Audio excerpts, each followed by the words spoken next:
अस्सलाम वालेकुम नाज़रीन, रमज़ान करीम की खुसूसी इफ्तार ट्रांसमिशन में खुश आमदीद। मैं हूँ अंजला ज़िशान। नाज़रीन, आज हम बात करने जा रहे हैं कर्ज़ लेने और देने के मसाइल क्या हैं और लेन देन के तकाज़े हमारे दीन ने हमें क्या बताए हैं। तो आज के दौर में हम देखें तो कर्ज़ लेना बहुत आसान समझ लिया जाता है, लेकिन हमारे दीन ने कुछ शराइत व ज़वाबित लागू कर रखे हैं कि इस ख़ास सिचुएशन में या ये जो ख़ास हालात है जब सादिर हों आप तभी कर्ज़ ले सकते हैं। अमूमन होता ये है कि कोई ख़ास ज़रूरत भी नहीं होती, लेकिन लोग आदतन कर्ज़ का तकाज़ा कर रहे होते हैं। लेकिन हमारे दीन ने हमें बताया कि जामे वजह आपके पास मौजूद होनी चाहिए कि आपके ऊपर कोई हालात ऐसे सादिर हैं कि उन्हें करना बहुत ज़रूरी है, उसमें उस सिचुएशन में जाके आप कर्ज़ ले सकते हैं। फिर जो मुतय्यन करदा वक्त है उसमें कर्ज़ वापस लौटाना बहुत ज़रूरी है। नबी करीम सल्लल्लाहु अलैहि वसल्लम का इरशाद है, सही बुखारी में हमें इसका हवाला मिलता है कि नबी पाक सल्लल्लाहु अलैहि वसल्लम ने इरशाद फरमाया कि साहिब इस्तिताअत का कर्ज़ ना लौटाना जुल्म करने के मुतरादिफ है। और फिर उसके बाद वो कर्ज़ आप ले सकते हैं जिसमें किसी किस्म का प्रॉफिट या इंटरेस्ट ना रखा हो, यानी सूद से पाक वो कर्ज़ होना चाहिए। और कोई भी हालात आप पर सादिर हो जाएं, कितने ही मुश्किल हालात ही ना हो, सूद जो है वो बिल्कुल हराम करार दिया गया है। चाहे आप कर्ज़ की नीयत से लें या किसी भी लोन की सूरत में आप उसमें इंटरेस्ट वगैरह के फैक्टर्स शामिल होते हैं। और सूरतुल बकरा में अल्लाह ताला ये इरशाद फरमाता है कि सूद लेने वाले की हालत क़यामत के दिन उस शख्स जैसी होगी जिसे शैतान ने छूकर पागल बना दिया हो। और फिर नबी पाक सल्लल्लाहु अलैहि वसल्लम ने भी सूद ना लेने के हवाले से बहुत ही हिदायत दी हैं। और सही मुस्लिम की ये हदीस है जिसमें नबी पाक सल्लल्लाहु अलैहि वसल्लम ने इरशाद फरमाया कि सूद खाने वाला, देने वाला, लिखने वाला और इसके तमाम गवाह सब बराबर के मुजरिम हैं। तो हम इन तमाम तरह चीज़ों पर गुफ्तगू का आगाज़ करेंगे। पहले आपका इंट्रोडक्शन करवा दूँ जी। हमारे साथ जो पैनल में मौजूद होंगे, हाफिज़ मोहम्मद उस्मान साहब हमारे साथ हैं, अस्सलाम वालेकुम। और हमें ज्वाइन करें डॉक्टर खालिद रहमान साहब, ऑर्थोपेडिक हैं। डॉक्टर साहब वेलकम, खुश आमदीद, आपकी तरफ भी आएंगे। साथ साथ हमें ज्वाइन करेंगे जी नाथवा हैं शबाना अब्बास, और हमारे साथ महविश सितारा भी मौजूद हैं। तो पहले किचन की तरफ चलते हैं, पहले मुख्तसर देख लेते हैं कि आज इफ्तार का मेन्यू क्या है, फिर हम दोबारा मौजू की तरफ आते हैं। अस्सलाम वालेकुम महविश। वालेकुम अस्सलाम, कैसी हैं आप? बिल्कुल ठीक। महविश, क्या बना रही हैं आज, क्या है मेन्यू में? आज भी बहुत मज़े की इफ्तारी मैं बना रही हूँ, जिसमें है चिकन पेरी पेरी बाइट्स, और उसी के साथ मैं बना रही हूँ रमज़ान की स्पेशल फ्रूट चाट है, और ड्रिंक में मैं बना रही हूँ फ्रूट स्मूदी है, और उसी के साथ साथ मैं बना रही हूँ सबरोसो की मलाई बोटी राइस। ठीक है महविश, अभी तो आपका बहुत काम बाकी है मेरे ख्याल से, तो आप कंटिन्यू करें तैयारियां। हम ऐसा करते हैं कि नाज़रीन एक दफ़ा मौजू की तरफ आ जाते हैं। हाफिज़ साहब आपको शामिल गुफ्तगू कर लें। हाफिज़ साहब सबसे पहले बता दें कि कर्ज़ लेने और देने के क्या शराइत व ज़वाबित दीन ने हमें बताएं। बिस्मिल्लाहिर्रहमानिर्रहीम, रब्बि इश्रह ली सदरी व यस्सिर ली अमरी वहलुल उक़दतम मिन लिसानी यफ़क़हू क़ौली, रब्बि ज़िदनी इल्मन रब्बि ज़िदनी इल्मन रब्बि ज़िदनी इल्मा। बहुत शुक्रिया जी। सबसे पहले तो कुरान मजीद फ़ुरक़ान हमीद का मैं आपको हवाला दूंगा कि जिसमें मफ़हूम उसका मैं बयान करता हूँ कि अल्लाह पाक ने इरशाद फरमाया कि जब तुम कर्ज़ दो, वो थोड़ा हो या ज़्यादा हो, क्वांटिटी छोटी हो या बड़ी हो, उसको लिखना ज़रूरी है। आज के हमारे दौर में हम इस चीज़ से बहुत दूर हैं कि यार भरोसा है, दोस्त है, भाई माइंड ना कर जाए। तो कुरान मजीद ने सबसे पहले आपको हुक्म दिया है कि आप जो भी लेन देन करें उसको रिटन फॉर्म में लेकर आएँ। उसका वक्त मुतय्यन होना चाहिए कि कितनी देर के बाद मैं आपको वापस करूँगा। उसकी इमला करने वाला, इमला से मुराद ये है कि जो उसको लिखने वाला कोई शख्स हो, और लिखने वाला अगर उसको ये कहा जाए कि आपने लिखना है, ये बात इसके पीछे पस मंज़र ये है, इसका पस मंज़र ये है कि जब सरकार सल्लल्लाहु ताला अलैहि वसल्लम का दौर था तो वहाँ पर बहुत सारे लोग जो थे वो ज़्यादा पढ़े लिखे उस तरह नहीं थे, तो कम लोग होते थे। तो इसलिए कहा गया कि जो इमला करे, जो लिखने वाला हो, वो इनकार न करे। अगर उसको ये बुलाया जाए कि आप आइए और आप ये लिख लीजिए कि इसका कर्ज़ कितना है और उसके जो भी शराइत तय पाई हैं, तो वो उसको लिखने से इनकार न करें। एट द सेम टाइम जब भी आप इस पूरे मामले में लिख रहे होते हैं तो फिर साथ आपने ये भी लिखना है कि उसके गवाहान कौन होंगे। गवाह कोई भी हो सकता है, 2 मर्द होंगे, और अगर एक मर्द है तो फिर 1 मर्द और 2 औरतें होंगी। और अगर किसी को ये कहा जाए कि आप इसके लिए इसकी गवाही देने, तो वो उससे इनकार न करें। यानी कुरान मजीद फ़ुरक़ान हमीद के वाज़ेह अहकामात में से मौजूद है कि आपने कर्ज़ लेने वाला, कर्ज़ देने वाला, उसके लिखने वाला और उसके गवाहान भी इनकार न करें। और उसके अंदर जो वक्त तय पाया है उसके बाद का अगर वो वक्त को देना चाहे, तो जो लिखने वाला होगा ना, अगर तो कोई ऐसा शख्स है कि जो थर्ड पार्टी है या कोई तीसरा शख्स लिख रहा है, तो वो वाली तहरीर लिखेगा कि जिसको कर्ज़ मिल रहा है जो वो बोलेगा, जो कर्ज़ दे रहा है वो नहीं। मिसाल के तौर पर अगर मैं आपको कर्ज़ दे रहा हूँ तो जो मैं लिखवाऊँगा वो नहीं होगा, जो उसने वसूल पाया है वो लिखेगा। और जितनी अमाउंट लिखी जाएगी उतनी ही अमाउंट की वापसी का लिखा जाएगा, क्योंकि अगर उसमें से 1 रत्ती या 1 टका या 1 रुपया भी ज़्यादा होगा तो वो सूद के ज़िम्मे में आ गया। अच्छा, जो लोन हाफिज़ साहब बैंक से आता है उसमें समटाइम्स इंटरेस्ट रेट होता है, کہ آپ نے لیا تو ایک اماؤنٹ ہے لیکن جب آپ ریٹرن کریں تو کچھ پرسنٹ زیادہ اضافی اماؤنٹ ہوتی ہے, اس کا کیا؟ یہ سراسر سود ہے جی, سراسر سود ہے, اور سود اللہ پاک اور رسول اللہ صلی اللہ تعالیٰ علیہ وآلہ وسلم کے ساتھ جنگ ہے قرآن مجید بالکل میں. ایسے ہی ہے. اچھا یہ تو ہم بات کریں کہ پیسوں کی کوانٹٹی کی, آپ سرکار صلی اللہ علیہ وسلم کی حدیث مبارکہ کے مفہوم سے ذرا سمجھنے کی کوشش کیجئے کہ یہ کس حد تک نازک معاملہ ہے جس کو ہم لوگ بالکل کیجول لیتے ہیں. ایسے ہے. سرکار صلی اللہ علیہ وسلم نے فرمایا کہ اگر تم نے کسی کو قرض دیا ہے تو اس سے ہدیہ قبول نہ کرو, اور اگر وہ سواری پر ہے اور وہ تمہیں آفر کر رہا ہے بالفرض کہ آپ میری سواری میں ساتھ شریک ہو جائے تو اس کی سواری پر نہ بیٹھو, حتیٰ کہ اگر کسی قسم کا فائدہ لینے, کسی قسم کا فائدہ نہیں. ہاں اگر تو قرض دینے سے پہلے آپ کا اس کے ساتھ ایسا تعلق تھا کہ مثال کے طور پر اگر ہم آج کے دور پر اس کو لے کر چلیں تو گاڑی ہے, میں نے کسی شخص کو قرض دیا اور اس کے بعد وہ گاڑی پر جاتے اس نے مجھے کہا جی آئیں میں آپ کو لفٹ دے دیتا ہوں, تو اگر تو میں پہلے بھی اس سے کوئی لفٹ لیتا رہا ہوں تو ٹھیک ہے, لیکن اگر قرض دینے کے بعد پہلا موقع ہے تو مجھے اس سے سواری کے اوپر قرض, کیونکہ میں نے اس سے نفع لے لیا. اس کی ایک مثال یہ کہ حضرت عبداللہ ابن عمر رضی اللہ تعالیٰ عنہ کے پاس ایک شخص آیا اور اس نے یہ کہا کہ میں نے ایک شخص کو قرض دیا اور اس کے اوپر شرط میں یہ لکھ دیا ہے کہ اس کو بہتر کر کے واپس کر دینا, بہتر کر کے واپس کر دینا. لفظ استعمال نہیں کیا کہ سود یا ربا ہوگا یا کتنی اماؤنٹ واپس, بہتر کر کے. تو آپ نے اس کو فرمایا کہ یہ سراسر سود ہے. انہوں نے کہا جی مجھے کیا کرنا چاہیے؟ تو انہوں نے فرمایا کہ یہاں پر 3 قسمیں ہوتی ہیں قرض کی. ایک قرض حسنہ ہے, ایک اچھا قرض ہے جس میں آپ اللہ کی رضا کی خاطر کسی, اللہ کی خوشنودی کی خاطر کسی کو قرض دے دیں کہ اس وقت مشکل میں ہے, میرا بھائی ہے, میرا دوست ہے, اس کی مشکل حل ہو جائے. یعنی اس شخص نے تقاضا نہیں کیا, اس کے تقاضا کرنے سے پہلے جی آپ نے اس کی مدد کر دی. قرض حسنہ کی مزید ڈیفینیشن پہ بھی ہم آگے چلیں گے. اس کو میں یہ کہہ رہا ہوں کہ اللہ کی خوشنودی کے لیے قرض دیا, دوسرا ہے بندے کی خوشنودی کے لیے. مجھے معلوم نہیں کہ اس کو پریشانی کیا ہے, لیکن چونکہ وہ اس نے تقاضا کیا ہے تو میں اس نیت کے ساتھ کہ میرے بھائی کا مسئلہ حل ہو جائے, میں نے بندے کی خوشنودی کے لیے جس کو اللہ پاک پسند فرماتا ہے. اور تیسرا ہے کہ طیب دے کر خبیث واپس لے لیا, یہ ہے حرام اور سود. کہ جہاں پر میرا تقاضا یہ ہے کہ نہیں اگر تم نے مجھ سے 10 روپے لی ہیں تو 12 روپے واپس کرو گے, تو میں نے طیب اپنی حلال کی کمائی اس کو دی اور خباثت اس کے بارے میں واپس لے لی. تو پھر انہوں نے پوچھا جناب مجھے کیا کرنا چاہیے؟ تو انہوں نے کہا سب سے پہلے اس تحریر کو پھاڑ ڈالو اور اس کے بعد جتنے پیسے اس کو تم نے دیے وہ تمہیں اگر واپس کرے تو شکر سے واپس لے لو. اپنی خوشی سے تمہیں اگر لیٹ ہو گیا ہے, مہر زیادہ ہو گئی ہے, اور اگر وہ کچھ زیادہ دینا چاہے خوشی سے تحفے کے طور پر تمہیں دے تو ٹھیک, تقاضے کی صورت میں نہیں ہوگا. اچھا حافظ صاحب اس میں ایک پوائنٹ یہ ہے, ابھی میں حدیث بھی جو بات کر رہے تھے ہم, صحیح مسلم کی جو حدیث ہے جس میں نبی پاک صلی اللہ علیہ وآلہ وسلم نے یہ فرمایا کہ سود کھانے والا, دینے والا, لکھنے والا اور اس کی گواہ سب برابر کے مجرم ہے. بعض اوقات ہوتا یہ کچھ آرگنائزیشنز میں یہ ہے کہ ایک شخص اپنی جاب صرف کر رہا ہے, ٹھیک ہے, وہ صرف ایگریمنٹ لکھ رہا ہے, اس کا اس سے کوئی تعلق نہیں ہے, لیکن وہ اماؤنٹ جو جا رہی ہے وہ سود والی جا رہی ہے, تو کیا وہ لکھنے والا, وہ ایگریمنٹ سائن کرنے والا, کیا وہ بھی اس زمرے میں آ جاتا ہے؟ پھر یقیناً آ جاتا ہے. دیکھیے ہمیں اس میں نہ کوئی بہانے تلاش نہیں کرنے, دین بہت واضح ہے, دین بہت واضح ہے. ہمارا مسئلہ یہ ہے کہ ہم لوگ دین میں اصل میں کوشش یہ کرتے ہیں وہ چیزیں نکالنے کی کہ جہاں پر ہمیں تھوڑی سی ریلیکسیشن مل جائے. میں ایک وضاحت کرنا چاہتا ہوں دیکھنے والوں کے لیے کہ الحمدللہ دین حنیف, دین فطرت, دین اسلام بہت آسان ہے. فرق صرف اتنا ہے جو ہمیں سمجھنے میں جو دشواری آ رہی نا کہ ہمارے ملک میں اسلامی نظام نہیں ہے, ورنہ اگر آپ اسلامی نظام سے چلتے ہیں تو قرض حسنہ ہے. اب قرض حسنہ کی جب ہم بات کرتے ہیں تو اس میں 2 قسم کے قرض ہیں. ایک قرض حسنہ وہ ہے کہ جو میں نے اللہ کی رضا کی خاطر دیا کسی انسان کو, اور میں نے یہ کہا کہ میں نے تمہیں 1 لاکھ روپے دیا, تم 2 سال کے اندر مجھے 1 لاکھ روپے واپس کر دینا. اس میں میری نیت کچھ ایکسٹرا بینیفٹ کمانے کی نہیں تھی.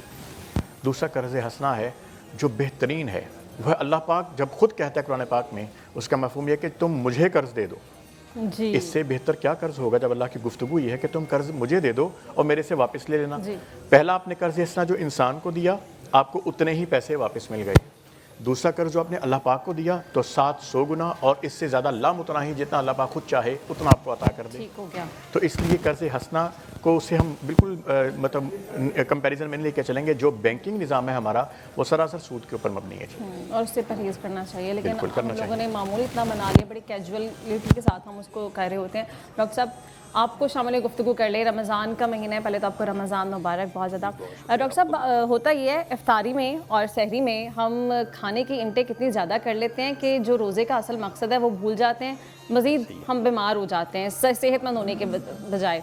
تو کیا اسٹریٹجی ہونی چاہیے, ذرا پہلے تو یہ بتائیں. چلیں اصل میں بسم اللہ الرحمن الرحیم, یہ آج کا جو آپ کا ٹاپک ہے یہ واقعی ابتدائے رمضان میں یہ چیزیں بڑی روٹین میں دیکھی جاتی ہیں, کیونکہ آپ اپنی پرانی روٹین سے تھوڑا سا ڈائیورٹ کر رہے ہوتے ہیں पुरानी रूटीन में जैसे ये है कि आपने सारा दिन कुछ ना कुछ वो जिसे कहते हैं ना कि खाते रहना है, और अब अल्लाह ताला की तरफ से एक हुक्म आया कि जी आपने बीइंग मुस्लिम ये रोज़ा रखना है, सहर है और अफ्तार है।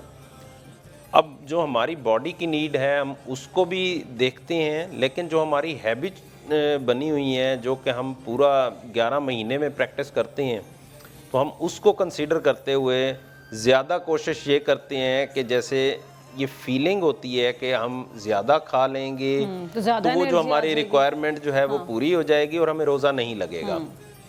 जबकि अगर मेडिकल पॉइंट ऑफ व्यू से भी और वैसे रूटीन में भी देखा जाए, जिस दिन आप सहरी बहुत एक्स्ट्राऑर्डिनरी कर लेते हैं उस दिन आपको रोज़ा ज़्यादा लगने की कैफियत में फीलिंग्स में आती हैं, क्योंकि जो बॉडी का नेचुरल सिस्टम है उसने उसको स्टोर नहीं करना।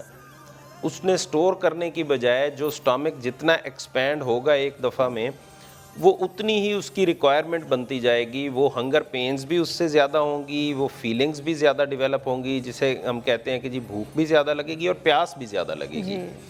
लेकिन हम उससे कतई नज़र वो जैसे तैसे करके हम खा लेते हैं, लेकिन उसके बाद जिसे कहते हैं कि हज़म करना मुश्किल हो जाता है, फिर सारा दिन एक कैफियत रहती है और फिर अफ्तार का टाइम आ जाता है। तो अफ्तार में भी हमारी कोशिश होती है, ख़ास तौर पे हमने जो सब कॉन्टिनेंट में देखा है, क्योंकि मैंने बाहर भी वो गुजारा है, तो उसमें बहुत ज़्यादा एहतमाम उस तरह नहीं होता अफ्तार का जितना हमारे यहाँ किया जाता है। कि हमने एक नॉर्म बना ली है कि जी समोसे भी होंगे, पकोड़े भी होंगे और तली हुई चीज़ों की एक पूरी लिस्ट होती है कि वो वाफिर मिकदार में आपकी अभी मौसम चेंज भी होने वाला है तो डिहाइड्रेशन का मसला भी लोगों को रहता है और इसके मसाइल आगे देखने को भी मिलेंगे। ब्रेक से वापस आते हैं तो फिर इस चीज़ पे बात करेंगे। नाज़रीन अभी एक ब्रेक लेनी है, स्टे विद अस।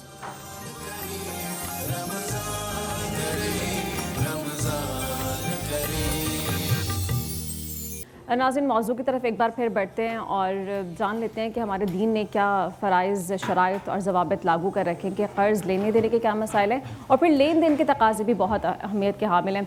हाफ़िज़ साहब ये बता दीजिए कि आगाज़ में मैं भी बात कर रही थी कि कुछ लोग आदतन क़र्ज़ मांग रहे होते हैं, कोई वजह नहीं है, कोई ख़ास जामे ठोस वजूहात नहीं, लेकिन फिर भी सिर्फ तफरी की गरज से मांग लिया, किसी भी छोटे से काम के लिए क़र्ज़ मांग लिया, तो उन लोगों के लिए दीन ने क्या कहा है? सरकार दो आलम सल्लल्लाहु ताला अलैहि वसल्लम की हदीस मुबारक का मफ़हूम है कि वो शख्स जिसने इरादा ये किया कि मुझे कर्ज़ चाहिए और मैं इसको वक्त पे मुकर्ररा पर वापस करूँगा, तो अल्लाह उसका कर्ज़ वापस कर देगा। किस तरह कर देगा? वो उसको तौफ़ीक भी दे देगा और जिसने उससे कर्ज़ लिया है तो उसको तौफ़ीक भी मिल जाएगी और साथ ही साथ अल्लाह पाक उसके लिए ये आसानी भी पैदा कर देगा कि वो उससे राज़ी हो जाए, यानी जो कर्ज़ खा है वो राज़ी हो जाए। लेकिन एट द सेम टाइम वो शख्स जिसके जहन में ये फ़तूर मौजूद हो कि मैं कर्ज़ लूँगा लेकिन मैंने वापस नहीं करना, तो अल्लाह उसका कर्ज़ वापस नहीं करेगा, यानी उसको वो तौफ़ीक भी नहीं मिलेगी और उसका कर्ज़ खा उससे राज़ी भी नहीं होगा। अब इसकी मिसाल इस तरह समझिए कि हज़रत अब्दुल्ला बिन इब्न रबी रज़ियल्लाहु ताला अन्हु वो कहते हैं सरकार सल्लल्लाहु अलैहि वसल्लम ने मुझसे कर्ज़ लिया, सरकार ने कर्ज़ लिया उनसे, वक्त मुकर्ररा पर जब वापस किया तो साथ शुक्रिया भी अदा किया, दुआ भी दी, रहमत की, और आपने ये फरमाया कि ये उसका हक़ है कि उसको शुक्रिया भी किया जाए और वक्त पर कर्ज़ वापस भी किया जाए। देखिए आपने जिस नुक्ते की तरफ इशारा किया हमारे माशरे में ये बहुत आम हो चुका है आज के दौर में। जिस तरह आप लफ्ज़ इस्तेमाल किया तफरीह का कि लोगों ने अपने ट्रिप्स पे जाना है, लोगों ने अपने कोई ज़ाती तफरीह करनी है, कोई शॉपिंग करनी है, उसके लिए कर्ज़ ले लेते हैं, लेकिन बैक ऑफ द माइंड ये मौजूद होता है कि इसको वापस करने की ज़रूरत नहीं है और मुख्तलिफ़ जगहों पर उन्होंने ये कर्ज़ दिया ही होता है। तो बहर कैफ़ ऐसे लोगों को ये समझना पड़ेगा कि दीन ने ऐसे लोगों की मजम्मत भी की है और यही वजह कि आप माशरती पहलू भी देखिए ना कि अगर आप एक शख्स से कर्ज़ लेकर उसको वापस नहीं करते तो अगली बार हम उससे वो कर्ज़ लेने की ना तो उस पोजीशन में होती है, ना इखलाकी जुर्रत हमारी होती है उससे पूछने के लिए। तो यही वजह है कि आप अपने इर्द गिर्द बहुत सारे ऐसे लोग देखते हैं कि जो हैबिचुअल होते हैं और यही वजह है कि अपना इमेज, अल्लाह पाक का बड़ा खूबसूरत निज़ाम है जी। अल्लाह पाक लोगों के दिलों में आपकी तौकीर भी डालता है क्योंकि ये नीयत से डायरेक्ट लिंक करता है ना, और अल्लाह पाक लोगों के दिलों में ये शुकूक व शुबहात भी आपके लिए पैदा कर देता है कि इस शख्स को नहीं देना और वो आपकी ज़ात का जो इमेज है वो ट्रैवल करता है। कोई भी हम मदद किसी की कर रहे होते हैं तो वो हम नहीं कर रहे होते, अल्लाह ताला की ज़ात ही अल्लाह पाक आपको तौफीक दे देता है ना, तौफीक हम सिर्फ एक उसका ज़रिया बन रहे होते हैं, लेकिन करवाने वाली ज़ात वो बेशक अल्लाह ताला की है। नाज़रीन मुफ्ती गुलाम यासीन साहब भी हमें ज्वाइन कर चुके हैं मीनवाइल ब्रेक में और मुफ्ती साहब ने थोड़ा इंतज़ार आज हमें करवाया है। मुफ्ती साहब ये बताइए, जैसे हमारा टॉपिक है कर्ज़ लेने देने के हवाले से, तो कुछ लोग कर्ज़ ले तो लेते हैं लेकिन वो मुतय्यन करदा वक्त पर लौटाते नहीं हैं, तो ऐसे लोगों के लिए क्या फरमाया गया है? बिस्मिल्लाहिर्रहमानिर्रहीम, बहुत बहुत शुक्रिया।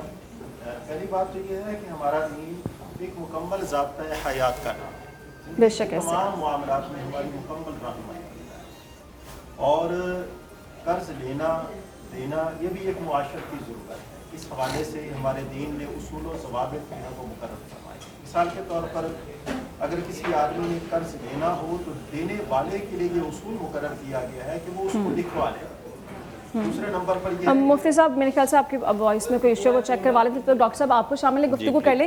डॉक्टर साहब ये बताइएगा, हम डिहाइड्रेशन के हवाले से बात कर रहे थे, तो वो अभी आजकल मौसम भी चेंज होने वाला है, तो हम कोशिश तो करते हैं कि पानी की इंटेक ज़्यादा से ज़्यादा करें, या तो हमारा तरीक़ाकार गलत होता है, इफ्तारी में 3-4 ग्लास एक साथ पी लिए, वो भी एक सबब बनता है बीमारी का, और कुछ लोग पीते ही नहीं है पानी, उनको भी मसाइल का सामना रहता है, तो कैसे मुतवाज़न हम बरकरार रख सकते हैं? सबसे पहले ये है कि हमारे यहाँ जो हम तरीक़ाकार इख्तियार करते हैं कि पानी के इस्तेमाल के हवाले से, जो हम रूटीन में आप देखें कि सुबह के वक्त भी हमारी कोशिश होती है कि कोई मीठी लस्सी या इस तरह की चीज़ हमने लाजमी वो करनी है कि मीठी या कंसनट्रेटेड चीज़ें हम इस्तेमाल कर रहे होते हैं, और उसकी वजह से जो जितनी हम कंसनट्रेटेड चीज़ें या मीठे के उसमें इस्तेमाल करेंगे, मीठी लस्सी है या मीठे शरबत वगैरह है, तो उससे जो डिहाइड्रेशन का अमल है वो बढ़ जाता है, रिक्वायरमेंट बढ़ जाती है। क्योंकि अगर हम मेडिकल पॉइंट ऑफ व्यू से देखें तो ऑस्मोसिस और रिक्वायरमेंट का हिसाब होता है कि अगर आपने नॉर्मल वाटर की रिक्वायरमेंट है और आपने कंसनट्रेटेड कोई चीज़ ऐसी ले ली है कि जिसमें वाटर कंटेंट कम है और कंसनट्रेशन उसकी ज़्यादा है, तो आपकी वाटर रिक्वायरमेंट बढ़ जाती है। अफ्तार में भी हमारी यही रूटीन होती है कि हम मीठा और मीठे शरबत वगैरह बहुत ज़्यादा इस्तेमाल करते हैं, जिसकी वजह से उस वक्त तो हमें ये महसूस हो रहा होता है कि हम बहुत ज़्यादा इसमें रिफ़्रेश महसूस कर रहे हैं, लेकिन अल्टीमेटली ये होता है कि हमारी रिक्वायरमेंट ज़्यादा हो रही होती है और वाटर कंटेंट उतना ज़्यादा हम यूटिलाइज़ नहीं कर पा रहे होते हैं। दूसरी चीज़ ये होती है कि अगर हम हाई प्रोटीन डाइट इस्तेमाल करते हैं, सहर में अगर हम बहुत ज़्यादा प्रोटीन या सालन के साथ बहुत ज़्यादा रोटी वो करते हैं, उससे भी रिक्वायरमेंट बढ़ जाती है। हमारी प्रोटीन के साथ कंसनट्रेटेड और यूरिक एसिड की रिक्वायरमेंट्स चूँकि ज़्यादा प्रोडक्शन होती है, तो वाटर कंटेंट ज़्यादा चाहिए उसको गुर्दों से वॉश आउट करने के लिए और बॉडी के अंदर एक बैलेंस सिस्टम को रखने के लिए। तो वो भी एक रीज़न होती है कि कई दफ़ा हमारे जो डिहाइड्रेशन के साथ जो मसाइल सबसे ज़्यादा वो होते हैं वो किडनी से रिलेटेड होते हैं कि किडनी में बैलेंसिंग का इशू आ जाता है कि हमारा इलेक्ट्रोलाइट बैलेंस आउट हो जाता है। तो इसलिए कोशिश ये करनी चाहिए कि ख़ास तौर पे अफ्तार के टाइम पे हमें एक जो रेगुलर वाटर है वो ज़्यादा उसमें लेना चाहिए, और ये जो कंसनट्रेटेड या मीठा इस्तेमाल करना है ये कम से कम इस्तेमाल करेंगे तो उससे काफ़ी ज़्यादा बेहतरी रहती है, और वाटर की रिक्वायरमेंट भी उस तरह से डिहाइड्रेशन और थर्स्ट का जो हिसाब है वो नहीं उसमें। ठीक है, और उसमें भी कोशिश ये करनी चाहिए कि फ्रेश जूसेस जो उसकी इंटेक हो बहुत ज़्यादा नेचुरल की तरफ, ऑर्गेनिक की तरफ आएंगे तो वो ज़्यादा। तो फिर हम किचन में भी देख लेते हैं कि हमारे इफ्तार में अभी क्या बना रही है महविश। ड्रिंक में पहले बताइएगा कि क्या आज अभी तो मैंने बनाई है स्पेशल फ्रूट चाट है, उसको मैंने पहले रेडी कर लिया है। उसी के साथ साथ मैं सबरोसो की मलाई बोटी के साथ मलाई बोटी राइस बना रही हूँ, जो कि ऑलमोस्ट तकरीबन हाफ डन हो चुके हैं और बस अब इसकी मिक्सिंग रह गई है। और उसी के साथ साथ जो पेरी पेरी बाइट्स हैं, हमारी जो मिर्चें हैं वो बिल्कुल रेडी हैं, और जो सबरोसो का बोनलेस चिकन है उसको मैं बॉईल कर रही हूँ और उसके बाद इसको रैप अप करके इसको फ्राई करूँगी। और मैं इसमें यूज़ कर रही हूँ डालडा कुकिंग ऑयल, बरकत और जायके से भरपूर है डालडा का रमज़ान। इसको मैं ऐड कर रही हूँ इफ़्तार की रेसिपीज़ के अंदर, जिससे हमारे खाने बहुत ही लाइट और मज़े के बनते हैं। और उसी के साथ साथ मैं ब्लेंड करूँगी अब फ्रूट स्मूदी को और उसको ग्लासेस में पोर करूँगी। ठीक है, मैं विश अभी आपका मेरे ख्याल से आधे से ज़्यादा काम तो रहता है, तो ब्रेक पे जाएंगे, ब्रेक से वापस आएंगे तो फिर आपकी तरफ दोबारा आते हैं। नाज़रीन, ब्रेक पे जाने से पहले मैं एक अनाउंसमेंट ये कर दूँ, ख़वातीन के लिए स्पेशली अनाउंसमेंट है कि स्टिचिंग कॉटन आपको ईद से पहले ईदी दे रहा है, तो आप इनकी वेबसाइट पे जाके अपना जो भी ऑर्डर है वो बुक करवा सकते हैं। और इनकी तमाम पाकिस्तान के बड़े शहरों में ब्रांचेस मौजूद हैं, लाहौर, कराची, मुजफ्फराबाद, मुल्तान और पेशावर में। तो कोशिश कीजिए कि ईद आने से पहले आपकी ईद की तैयारी जो है वो मुकम्मल हो जाए। अभी ब्रेक पे जाना है, ब्रेक से जब वापस आएंगे तो गुफ्तगू जारी रखेंगे। Stay with us. Ramzan welcome back नाज़रीन। हाफिज़ साहब, आपको भी इसी पॉइंट पे शामिल गुफ्तगू करें कि कर्ज़ जो लोग नहीं अदा करते जानबूझकर, उन्हें पता है कि एक वक्त मुतय्यन किया गया है लेकिन उसके बावजूद वो नहीं अदा करते हैं, उनके लिए क्या सज़ा का हुक्म दिया गया है? और फिर एक चीज़ ये भी है कि किसी को पता है एक शख्स को कि सामने वाला शख्स किसी मजबूरी के तहत वो अपना कर्ज़ अदा नहीं कर पाता है, तो वो अल्लाह की रज़ा के लिए कर्ज़ उसका मुआफ़ कर देता है, तो उन लोगों के लिए क्या बताया गया? जो पहला हिस्सा है ना, उसमें यह कि जिस तरह अभी मुफ्ती साहब ने फरमाया, सरकार सल्लल्लाहु अलैहि वसल्लम के पास एक जनाजा आया, तो आपने जब जनाजा का पूछा कि इसके ऊपर कोई कर्ज़ तो नहीं, तो उनको अर्ज़ किया गया कि कोई कर्ज़ नहीं, तो आपने जनाजा पढ़ाया। दूसरा जनाजा आया, सवाल पूछा कि कर्ज़ तो नहीं, फरमाया कर्ज़ है लेकिन साथ माल भी पीछे इतना छोड़ कर गया कि कर्ज़ अदा कर दिया जाए, तो जनाजा पढ़ाया गया। तीसरा मौका ऐसा था कि जहाँ पर पूछा गया कि कर्ज़ तो नहीं, तो उनको अर्ज़ किया गया कि कर्ज़ मौजूद है लेकिन इतना माल भी नहीं कि कर्ज़ अदा किया जाए, तो सरकार सल्लल्लाहु अलैहि वसल्लम ने फरमाया कि तुम लोग जनाजा पढ़ लो, मैं नहीं पढ़ूंगा। फिर हज़रत अबू कुतादा रज़ियल्लाहु ताला अन्हु ने कहा कि या रसूलल्लाह सल्लल्लाहु अलैहि वसल्लम, इसका कर्ज़ मैं अपने ज़िम्मे लेता हूँ, आप जनाजा पढ़ा दीजिए, तो सरकार ने जनाजा पढ़ाया।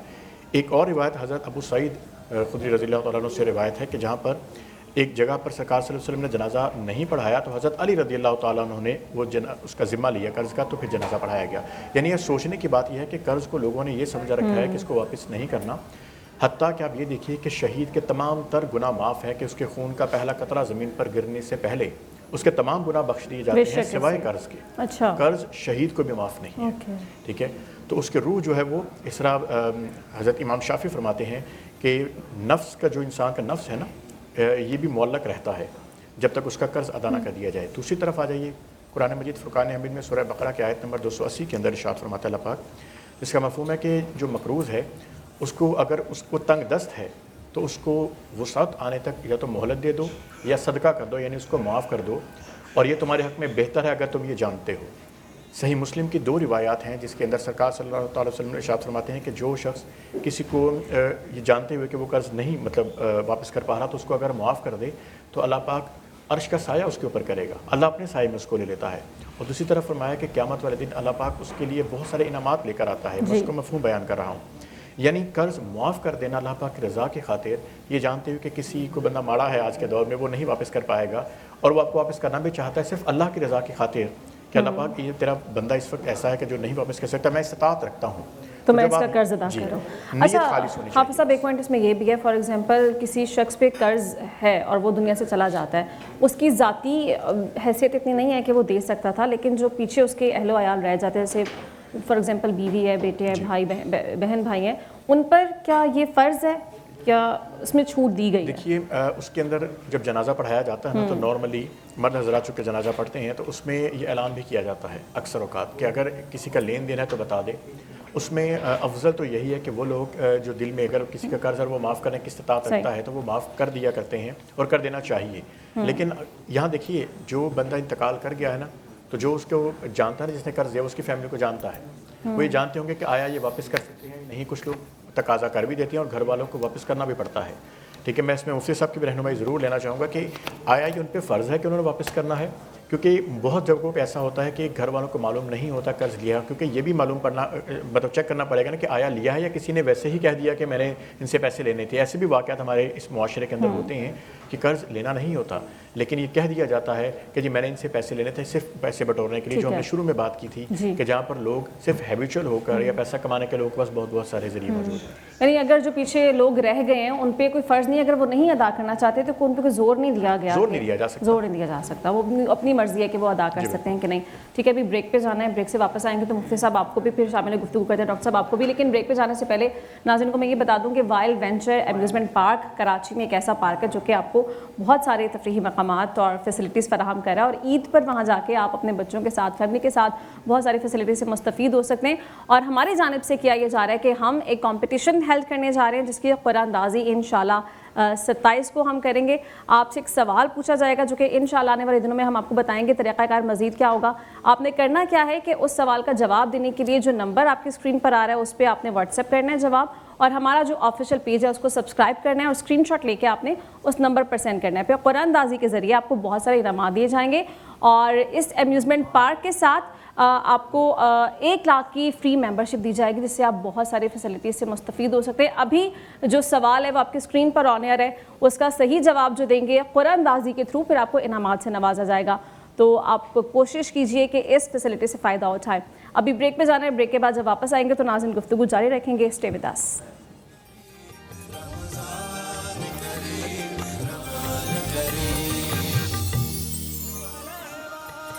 वेलकम बैक नाज़रीन, गुफ्तगू का सिलसिला आगे बढ़ाते हैं। मुफ्ती साहब आपको शामिल गुफ्तगू कर लें। तो मुफ्ती साहब सबसे पहले ये बता दीजिएगा, हम पहले भी इसका जिक्र करते हैं क़र्ज़ हुस्ना के हवाले से, लेकिन वक्त की कमी की वजह से वो मज़ीद उस तरह से बयान नहीं हो सका।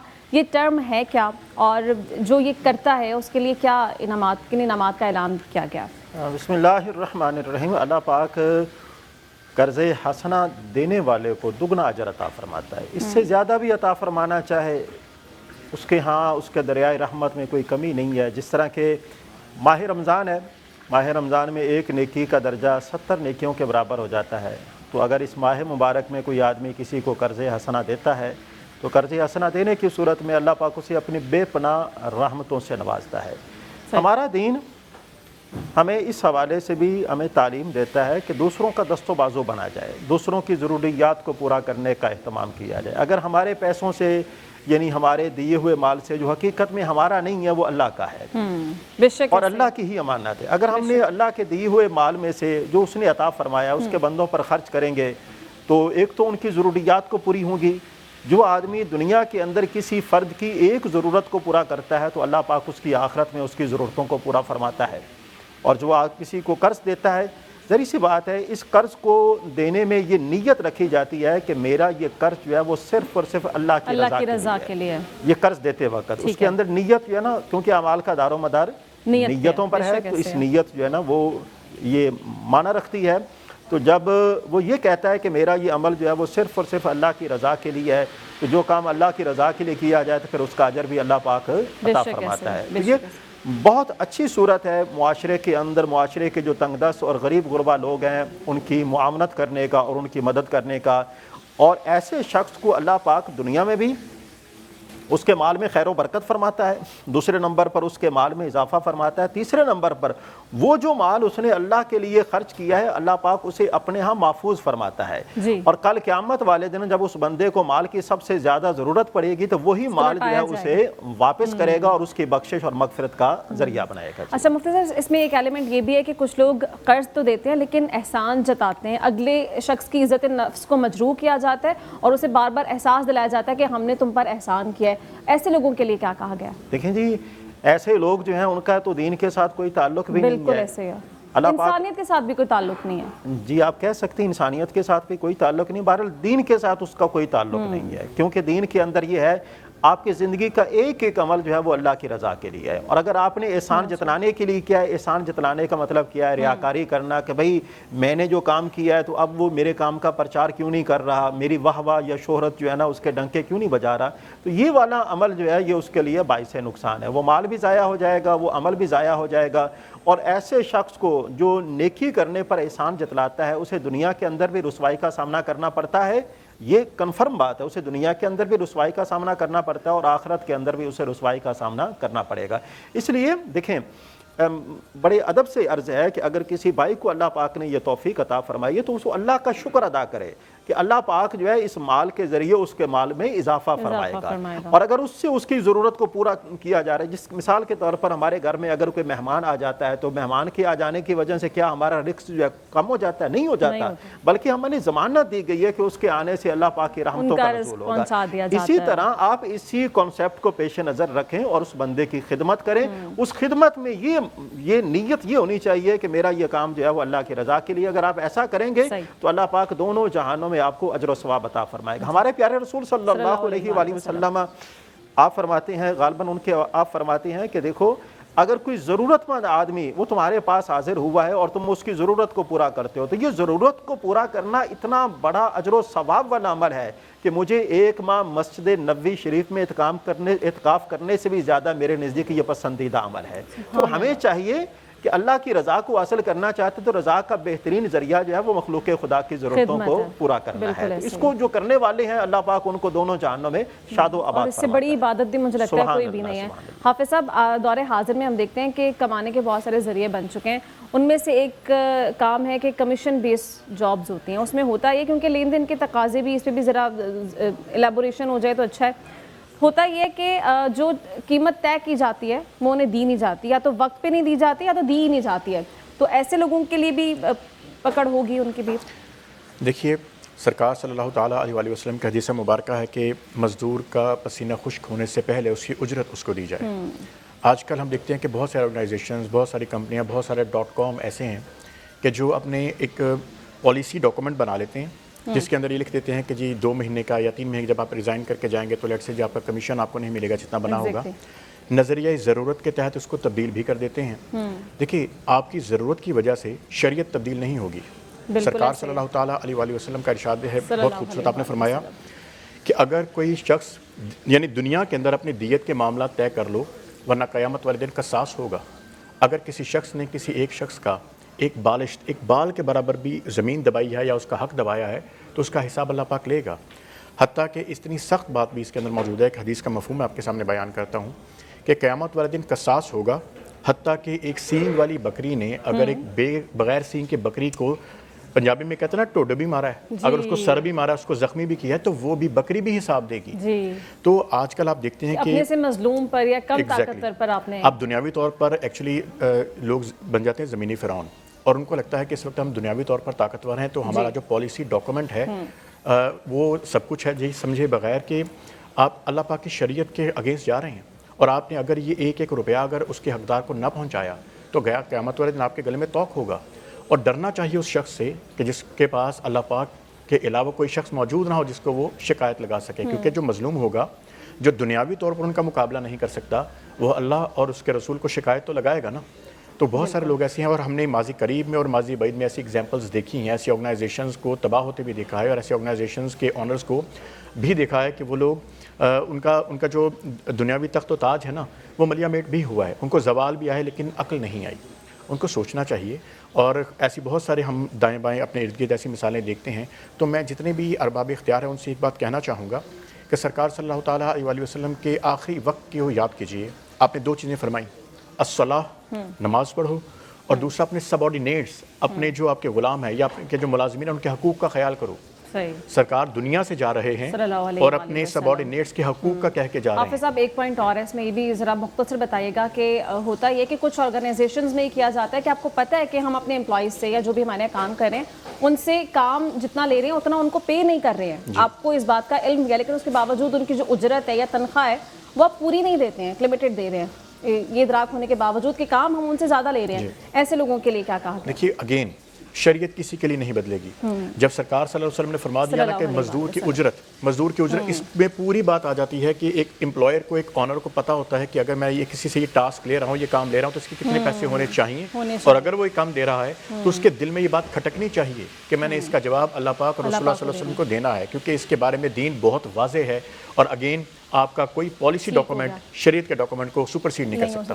آپ مخلوق خدا پہ تو ظلم کر ہی رہے ہیں، لیکن آپ کو اس کا آخرت میں بھی پھر جواب اللہ پاک کا حقوق اللہ معاف کرے گا، حقوق العباد معاف نہیں کرے گا۔ کچھ کہنا چاہ رہے ہیں مفتی صاحب مختصر؟ حافظ صاحب کی بات کو آگے بڑھاتے ہوئے ایک بات کہنا چاہتا ہوں کہ جو لوگ حق تلفی کرتے ہیں نا، ہمارا دین ان کے حوالے سے کہتا ہے کہ اللہ پاک نہ تو ان کی نفلی عبادت کو قبول فرماتا ہے نہ ان کی فرضی عبادت کو قبول فرماتا ہے۔ جہاں پر ہم لوگ جو ہیں وہ نمازیں بھی ادا کر رہے ہیں، روزے بھی، صدقات و خیرات کا اہتمام بھی کر رہے ہیں، ساتھ ساتھ دعائیں بھی مانگ رہے ہیں، اور ساتھ ہی یہ والا عمل کر رہے ہیں، تو اس کا مطلب یہ ہے کہ وہ تمام کے تمام معاملات جو ہیں وہ اللہ کے ہاں قابل قبول نہیں ہے۔ اگر ہم چاہتے ہیں کہ اللہ پاک ہماری دعاؤں کو قبول فرمائے، ہماری عبادات کو قبول فرمائے، ہمارے معاملات کو قبول فرمائے، پھر اس کی ایک بہترین صورت یہ ہے کہ آپ اپنے معاملات جو مخلوق خدا کے ساتھ ہیں ان کو کلیئر کریں۔ آپ کے ذمہ کسی کی حق جو ہے وہ ہونا ہی نہیں چاہیے، حق تلفی سے اپنے آپ کو بچائیں۔ حق تلفی سے اپنے آپ کو بچانا در حقیقت اپنے ایمان کو ثابت قدم رکھنا ہے، اپنے ایمان کو باقی رکھنا ہے، اور حق تلفی سے اپنے آپ کو بچانا در حقیقت اللہ اور اس کے پیارے رسول کی قربت کو حاصل کرنا۔ مبارک مہینہ ہے، اس مبارک مہینے میں اگر ہم اللہ کی قربت کو حاصل کرنا چاہتے ہیں تو بہتر طریقہ کار یہ ہے، کرو مہربانی تم اہل زمین پر، خدا مہربان ہوگا۔ کیا بات ہے، ہم امید کرتے ہیں کہ اللہ تعالیٰ ہمیں بہتر انسان بننے کی توفیق عطا فرمائے۔ ناظرین بریک پہ جانا ہے، بریک سے واپس آئیں گے تو گفتگو جاری رکھیں گے، stay with us.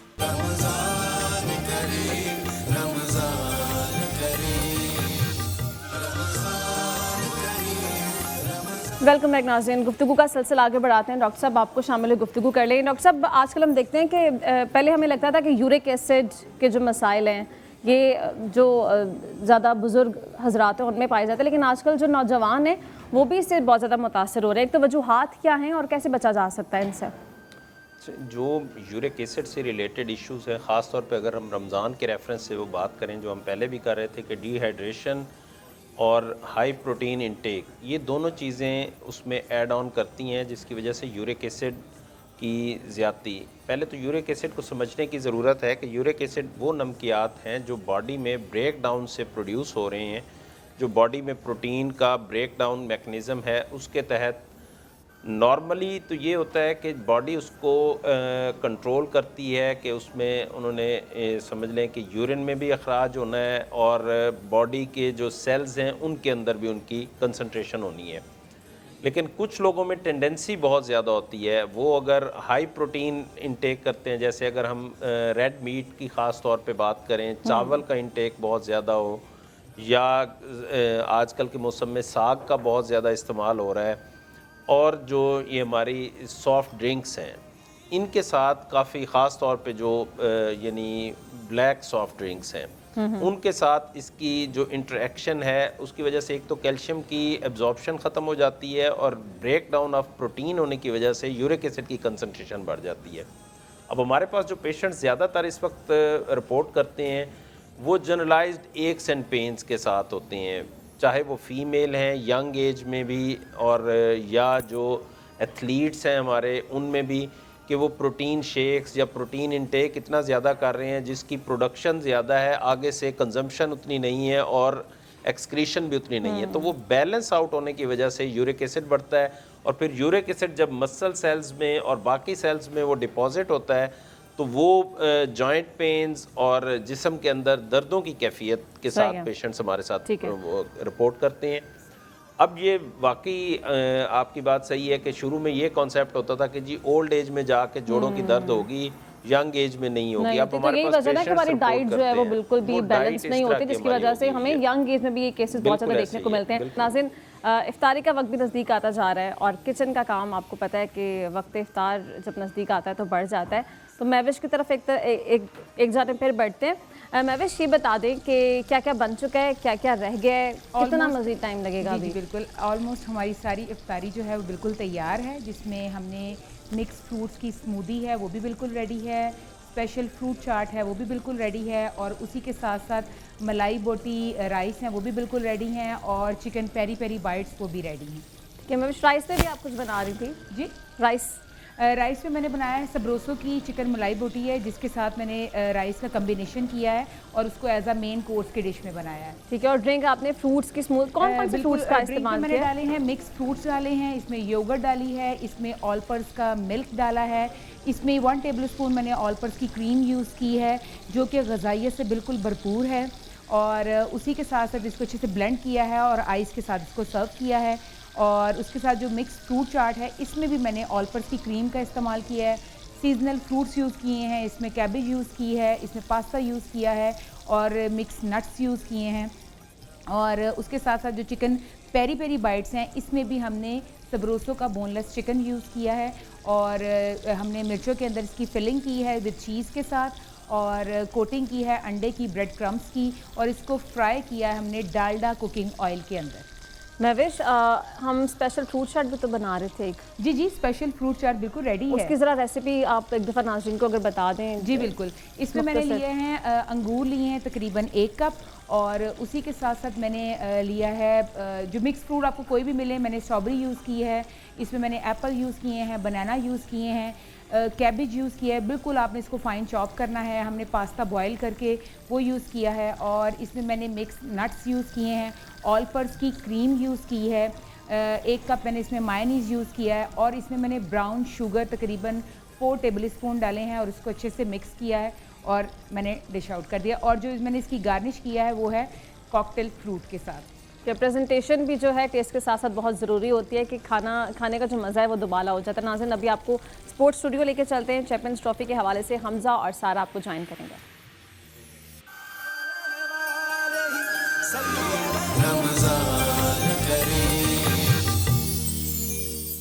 Welcome back नाज़रीन। हम सबको पता है कि वक्त इफ्तार जो है वो नज़दीक आ चुका है और ख़ातीन का काम किचन में इस टाइम बढ़ जाता है, लेकिन महविश अभी टाइमली फ्री हो चुकी हैं, सारी चीज़ें रेडी हैं। महविश ने आज बिरयानी बनाई है, पेरी पेरी बाइट्स हैं, स्पेशल फ्रूट चाट है और बड़े मज़े की स्मूदी है जिसमें फ़्रेश फ्रूट्स का इस्तेमाल किया गया है। और किचन में आने से पहले मैंने सबसे पहले लाइफ बॉय के साथ अपने हाथ धोए, क्योंकि किचन में आने से पहले ज़रूरी है कि आप तमाम बैक्टीरिया जो कि दिन भर मुख्तलिफ़ चीज़ों को उठा के आपके हाथों पे लग जाते हैं उसको क्लीन करना बहुत ज़रूरी है, ताकि अच्छे से एक हेल्दी ग़िज़ा जो है वो हम बना सकें। तो महविश ज़रा बता दें, स्मूदी के हवाले से बता दीजिए कि हमने इसमें क्या क्या फ्रूट्स जो हैं वो यूज़ किए। स्मूदी में मैंने यूज़ किया है स्ट्रॉबेरी यूज़ की है, इसमें मैंने बनाना यूज़ किए हैं, एप्पल यूज़ किए हैं, ग्रीक योगर्ट यूज़ किया है, हैंग कर्ड भी है, आप घर पे भी बना सकते हैं। यूज़ किया, इसके साथ मैंने हनी का यूज़ किया है और मैंने इसमें 1 चम्मच ऑलपर्स की क्रीम डाली है, थोड़ा सा ऑलपर्स का दूध डाला है जो कि ग़िज़ाइयत से भरपूर है, और उसको मैंने अच्छे से ब्लेंड किया है। जो आइस है वो ग्लासेस में पोर किया है और उसमें मैंने जो स्मूदी ऐड करके उसको मिक्स कर दिया। और ज़रूरी ये है कि इफ्तारी में कोशिश करें कि जो फ्रेश फ्रूट्स की बनी हुई ड्रिंक्स हैं उसकी इंटेक ज़्यादा होनी चाहिए। जो हम करते हैं कि इंस्टेंट ड्रिंक ले ली या हम कोल्ड ड्रिंक्स वगैरह पे ज़्यादा ज़ोर होता है, वो बिल्कुल भी नहीं करना चाहिए। साथ ही एक बहुत इंपॉर्टेंट अनाउंसमेंट है जो कि नाज़रीन को मैं बता दूं कि नेल्सन पेंट्स की तरफ से आपके लिए बहुत सारे इनामात हैं, और उस काविश को आगे बढ़ाने के लिए हम क्या करें, हम आपके लिए कंपटीशन हेल्ड करवाएंगे, नात कंपटीशन होगा और उसमें जीतने वाले के लिए नेल्सन पेंट्स की तरफ से बहुत सारे इनामात होंगे। और नेल्सन पेंट्स हम सब जानते हैं कि वो वाहिद पेंट ब्रांड है जो आपको 25% एक्स्ट्रा माइलेज फराहम करे, क्योंकि नेल्सन पेंट्स को पता है कि हमारा घर हमारे लिए सबसे ख़ास है और इसी वजह से इसी चीज़ को मद्देनज़र रखते हुए वो हमें अच्छी क्वालिटी फराहम कर रहा है। साथ साथ आप ये सैलेड बिरयानी के लिए बना रही हैं? बिल्कुल, ये जो हमने सबरोसो की मलाई बोटी राइस बनाया है इसके साथ मैं बना रही हूँ फ्रेश सैलेड। चलें, हमारी तो तैयारी मुकम्मल हो चुकी है।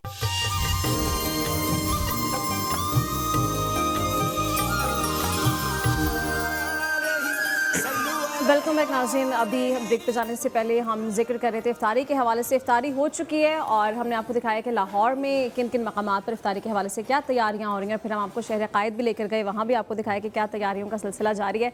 और अभी तमाम अफराद अब सहरी कर चुके हैं, इफ्तारी कर चुके हैं और अब से कुछ देर बाद हम सहरी की तैयारियों में मसरूफ़ हो जाएंगे। हमें अपनी गुफ्तगू को भी वाइंड अप करना है। हाफिज़ साहब हमारे साथ हैं। हाफिज़ साहब, हमारा जो मौजू था वो कर्ज़ लेन देन के तकाज़े के हवाले से था, तो इसको अगर वाइंड अप करें, वाइंड अप करते करते ये बता दीजिए कि इनफरादी तौर पर हमारी सबकी क्या ज़िम्मेदारी आयद होती है और हम मुआशरे में क्या इसमें किरदार अदा कर सकते हैं। सरकार सल्लल्लाहु ताला अलैहि वसल्लम की एक बड़ी ज़बरदस्त रूटीन थी कि जब भी आप किसी जगह जाते थे ना, तो आखिर में हज़रत फ़ातिमा ज़हरा रज़ियल्लाहु ताला अन्हा से मिलते थे, और जब कहीं से वापस आते थे तो सबसे पहले मिलते थे। एक दफ़ा काफ़ी अरसे का वक्त हो गया, जब आप वापस आए तो सफ़र की थकान भी थी और जो लिबास था वो भी बज़ाहिर मट्टी उसके ऊपर लग चुकी थी। तो हज़रत फ़ातिमा से जब मिलने गए ना, तो उन्होंने उसको झाड़ा भी और ये कहा कि या रसूलल्लाह सल्लल्लाहु अलैहि वसल्लम, आप बहुत ज़्यादा थक जाते हैं तो आराम भी आपको नहीं मिलता। तो आप सल्लल्लाहु अलैहि वसल्लम ने फरमाया कि बेटा ये मेरा फ़र्ज़ है, ये मतलब ये मेरे ज़िम्मे लगा हुआ है दीन का, जहाँ तक रात पहुँचती है ना वहाँ तक दीन की बात पहुँचानी है। मैं इस बात को रिलेट करता हूँ कि हमें हर जगह पर दीन की बात पहुँचानी है। इनफरादी हैसियत से जो मेरे पास इल्म है, जो मुफ्ती साहब के पास इल्म है, जो आपके पास है, जो हम देखने वालों के पास अगर जिस चीज़ को ये मसला मालूम हो रहा है वो जहाँ तक पहुँच सके इस बात को पहुँचाए अपनी ज़िम्मेदारी समझते हुए। और उसमें ये भी चीज़ ऐड कर लीजिए कि अगर मुझे अल्लाह ने साहिब इस्तात बनाया है और मैंने किसी से कर्ज़ वापस लेना है, तो मैं अल्लाह के रज़ा की खातिर अगर उसको माफ़ कर सकता हूँ तो अल्लाह की खुशनुदी का ये सबब भी बनेगा और मेरे पे अल्लाह पाक अर्श का साया कर देगा। और अगर मैं माफ़ नहीं कर सकता, मेरी भी इस्तात उतनी नहीं है, तो अगर मेरा वो शख्स जिससे मैंने कर्ज़ वापस लेना है उसको अगर मोहलत चाहिए, उसको मैं वक्त की वो सब दे दूँ, उसे मज़ीद वक्त दे दूँ, तो अपनी इनफरादी हैसियत में रहते हुए हम दूसरों के लिए जितनी आसानियाँ पैदा करेंगे अल्लाह पाक उतनी आसानियाँ हमारे लिए पैदा कर देता है। क्योंकि जैसे अशफाक अहमद साहब फरमाया करते हैं ना कि अल्लाह पाक आपको आसानियाँ तकसीम करने का शरफ़ अता फरमाए, तो आसानियाँ तकसीम करने का शरफ़ अल्लाह की तौफीक से तभी मिलता है जब आपकी नीयत इतनी खालिस हो कि मैंने दूसरों के लिए आसानी पैदा करनी है। तो मकसद ये इसका अगर हम एक मैसेज देखें तो वो यही है कि जहाँ तक हो सके दीन की बात को पहुंचाना है। सरकार सल्लल्लाहु अलैहि वसल्लम का बिल्कुल ऐसा ही है। और हम देखते हैं कि जब कोई अच्छी नीयत किसी के लिए रखी जाए तो हमें नहीं पता होता कहाँ से हमारे लिए रास्ते खुलते जाते हैं और ये में फ़ौरन रिटर्न हो जाते हैं। मुफ्ती साहब, एक एलिमेंट ये भी है कि स्टेट की रिस्पॉन्सिबिलिटी भी बहुत ज़्यादा बनती है, लेकिन हमारे यहाँ शायद तशहीर पर, इश्तिहारात पर बहुत ज़ोर दिया जाता है। मदद तो की जाती है ज़रूरतमंदों की, लेकिन वो तशहीर करके उनकी इज़्ज़त नफ्स को मजरूह किया जाता है और जो असल मकसद है वो हम कहीं हासिल नहीं करते हैं। जी बिल्कुल, आपने बजा बात कही है। स्टेट की ये ज़िम्मेदारी है कि लोगों को उनकी बुनियादी ज़रूरियात जो हैं वो प्रोवाइड करें। हाँ। और इसके साथ साथ स्टेट की ये ज़िम्मेदारी भी है कि आवाम के फलाह व बहबूद के लिए इक़दामात करे। देखिए, ये कर्ज़ लेन देन जो है ये एक मुआशरे का हिस्सा है, किसी भी आदमी को इससे वास्ता पड़ सकता है, ये ज़रूरियात ज़िंदगी के साथ इसका ताल्लुक़ है। तो स्टेट को इस हवाले से ज़रूर ये बात याद रखनी चाहिए, अगर कोई आदमी ऐसा है जो मकरूज़ आदमी है या जिसने कर्ज़ लेना है, तो स्टेट को चाहिए कि आसान शराइत पर उसे जो है वो कर्ज़ दे, ताकि वो कर्ज़ जो है वो आसानी के साथ वो वापस भी कर सके और इसके ऊपर किसी भी किस्म का वो कोई सूद वगैरह का या कोई अपनी तरफ से कोई शरह वगैरह जो है वो मुकर्रर ना करे। और इसी तरह स्टेट की ये ज़िम्मेदारी भी है कि फ़र्ज़ करें अगर कोई ऐसे लोग हैं कि जिनकी बुनियादी ज़रूरियात वो अपनी जो कैपेसिटी से वो पूरी नहीं कर पा रहे, तो स्टेट जो है वो बैतुल माल से उनकी ज़रूरियात का अहतमाम करे। स्टेट के अंदर ये भी देखा गया ना कि जिस तरह के सैयदना उमर फ़ारूक रज़ी अल्लाह अन्हु की खिलाफत के दौर में अगर कोई आदमी मुस्तहिक होता था तो आप जो है इवन के गैर मुस्लिम है तो आपने कभी भी उसे किसी के दरवाजे पर मांगने की नौबत नहीं आने दी, बल्कि आप गश्त फरमाया करते थे। और स्टेट की ये जिम्मेदारी है कि वो गश्त करे, लोगों के मामलात को देखे, हाल अहवाल को देखे। तो आपको पता चला कि एक गैर मुस्लिम जो है वो किसी के दरवाजे पर भीख मांग रहा है, तो आपने पूछा भाई आप क्या कर रहे हैं? उसने कहा जी मैं तो अपनी बुनियादी ज़रूरियात को पूरा नहीं कर पा रहा। तो आपने उसका हाथ पकड़ा, बैतुल माल लेकर गए और आपने फरमाया जब तक तुम जिंदा हो तब तक तुम्हारी तमाम की तमाम ज़रूरियात का इंतज़ाम करना ये स्टेट की जिम्मेदारी है। और रोज़गार अलाउंस भी मुफ्ती साहब भी बता दीजिए कि उन्हीं के दौर में वो करवाया था। और ये बड़े अदब से अर्ज़ है जी, और ये वाली टर्म जो है और ये वाला जो उसूल है ये गैर मुस्लिमों ने इख्तियार किया है। वहाँ पर अगर उनके यहाँ कोई ऐसा हो जाए तो वो ज़िंदगी के आखिरी मराहिल तक उनको फैसिलिटेट करने की, चाहे वहाँ पे माजूर हो जाए या फिर कोई बेवा हो जाए, कोई इस काबिल ना हो के कमा सकता है, स्टेट उनकी रिस्पॉन्सिबिलिटी उठाती है। कर्ज लेना देना कोई भी इससे फर्ज करे मुझे भी ज़रूरत पड़ सकती है, किसी को भी ज़रूरत पड़ सकती है। तो इस हवाले से ये कोई मायूब बात नहीं है, ये मायूब बात नहीं है कोई इसको ये समझना कि ये कोई ऐब वाली बात है। ऐब वाली बात ये है कि उसको रिटर्न ना करना, ऐब वाली बात पूरे ना करना, और दीन ने इसलिए इसको जायज़ भी करार दिया कि इसमें कोई मायूब बात नहीं है। नाज़रीन, ट्रांसमिशन का वक्त अपने अख्ताम को पहुंच चुका है, लेकिन